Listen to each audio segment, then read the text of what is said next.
Bismillahirrahmanirrahim. Assalamualaikum warahmatullahi wabarakatuh. Calon pendidik dan para pendidik yang berbahagia, pada kesempatan ini kita akan lanjutkan kembali bahasan tentang taksonomi kita, dan pada kesempatan ini kita masuki taksonomi yang kelima, yaitu evaluating atau mengevaluasi, yaitu memberikan suatu penilaian berdasarkan kriteria atau standar. Ada dua subtipe di sini. Yang pertama adalah checking atau ngecek ya. Di dalam taksonomi ini, subtipe taksonomi ini, siswa akan ngetes keberadaan adakah inkonsistensi internal dalam suatu operasi yang berjalan ataukah suatu produksi atau produk.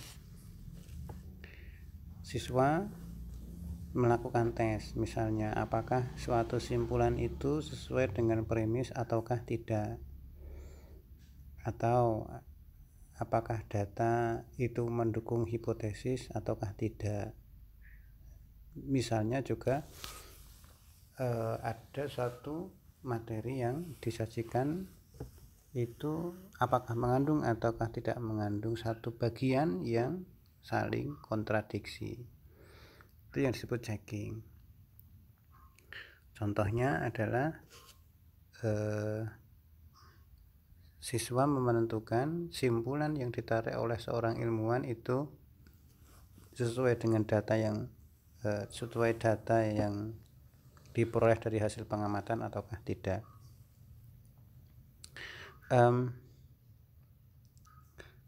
Ketika ujian skripsi misalnya atau tugas akhir,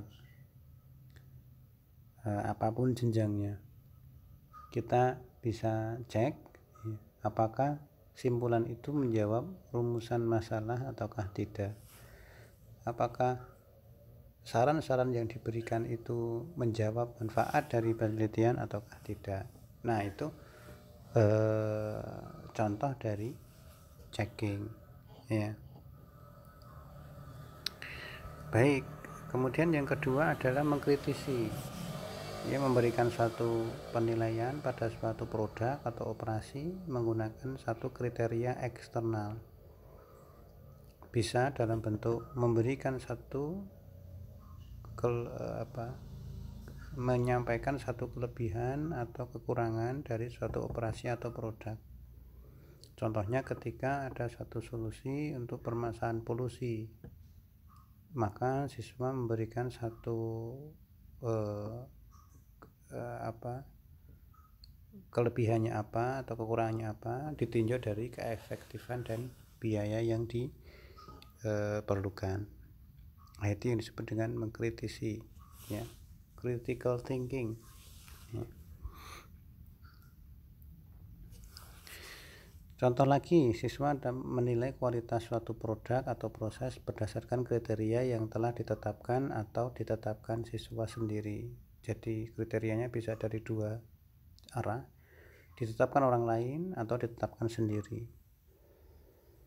Misalnya dalam pembelajaran ya, di sini dicontohkan dalam pembelajaran matematika, yaitu ketika siswa menilai keefektifan suatu cara untuk menyelesaikan suatu soal cerita. Ya, permasalahan di dalam soal cerita itu mau diselesaikan menggunakan cara yang bagaimana. Nah, ini efektif apakah tidak? Bagaimana dengan cara yang lain? Apakah lebih efektif ataukah tidak? Nah, itu yang disebut dengan mengkritisi. Ya, mengkritisi. Oh, ini cara ini lebih efektif, cara itu jauh lebih lama. Nah, mengkritisi berdasarkan kriteria ya, tentunya. Ya. Kemudian yang terakhir, yang keenam adalah creating atau mengkreasi, yaitu ketika siswa mampu membuat produk yang original. Ya.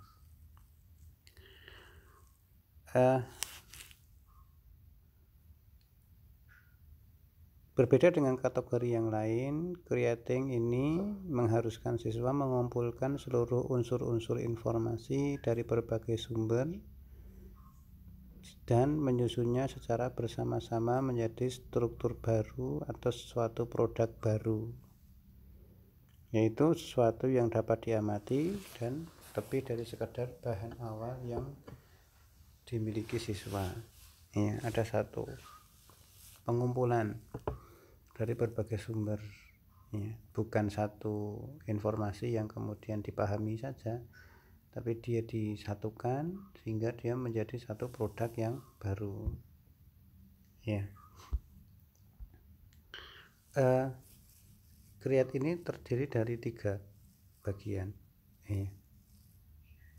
Yang pertama adalah generating atau menghasilkan. Menghasilkan di sini maknanya adalah menghasilkan suatu hipotesis, misalnya seperti itu, atau menghasilkan suatu alternatif solusi. Oleh karena itu, setelah siswa dapat memahami satu masalah, maka akan ada satu dua kemungkinan solusinya, maka disebut dengan atau maka mengandung ciri divergen, ya, sifatnya divergen, bukan satu jawaban tunggal atau konvergen. Nah, di sini siswa akan diminta untuk menyajikan suatu masalah, ya. Oleh karena itu dia harus paham betul masalahnya sampai dia mengusulkan satu solusi, ya, solusi alternatif berdasarkan kriteria tertentu, yaitu yang disebut generating. Deskripsi itu biasanya sampai di bab 1, ya, bab 1, bab ketika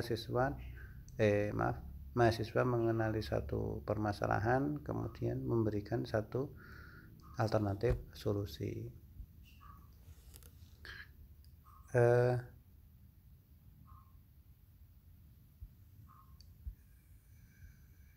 Berbeda dengan understanding, generating mengarah pada cara berpikir divergen, sedangkan understanding mengarah pada berpikir konvergen.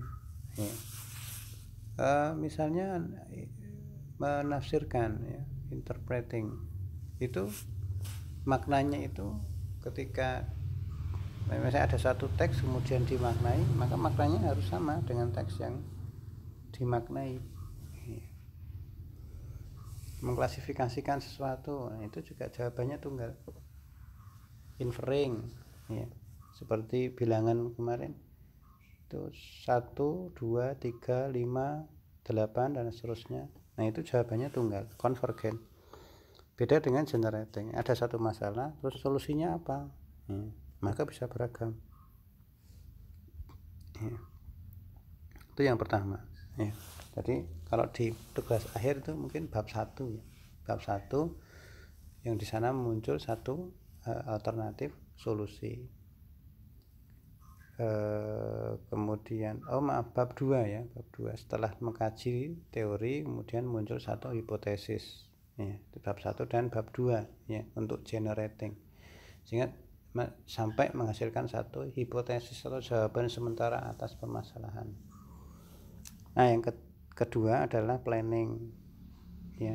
Setelah hipotesis dihasilkan, maka gimana cara mengujinya? Nah, maka kemudian muncul planning ini, ya, merancang satu metode untuk menyelesaikan usulan solusi pada tahap generating tadi. Kalau di tugas akhir ya bab 3, ya, bab 3. Kemudian yang ketiga, yang terakhir adalah producing, ya, memproduksi. Ya, memproduksi yaitu ketika siswa menyelesaikan metode yang dirancang tadi atau melakukan metode yang dirancang sampai menyelesaikan satu masalah. Di dalam penelitian itu bab 4, ya, ngambil data, analisis, ya, dia mengeksekusi rencananya tadi, kemudian sampai pada simpulan, ya, solusinya seperti apa, Nah, sampai di bab 5. Nah, ini yang disebut dengan producing. Baik Bapak sekalian, mahasiswa, pendidik, calon pendidik, dan siapapun yang memiliki perhatian pada dunia pendidikan, ini yang bisa saya sampaikan untuk memaparkan taksonomi kognitif yang mudah-mudahan nanti bisa membantu kita dalam merancang pembelajaran sampai mengukur ketercapaian tujuan pembelajaran yang sudah kita tetapkan. Baik, semoga bermanfaat. Barakallahu fiik. Mohon maaf jika ada hal-hal yang kurang berkenan. Assalamualaikum warahmatullahi wabarakatuh.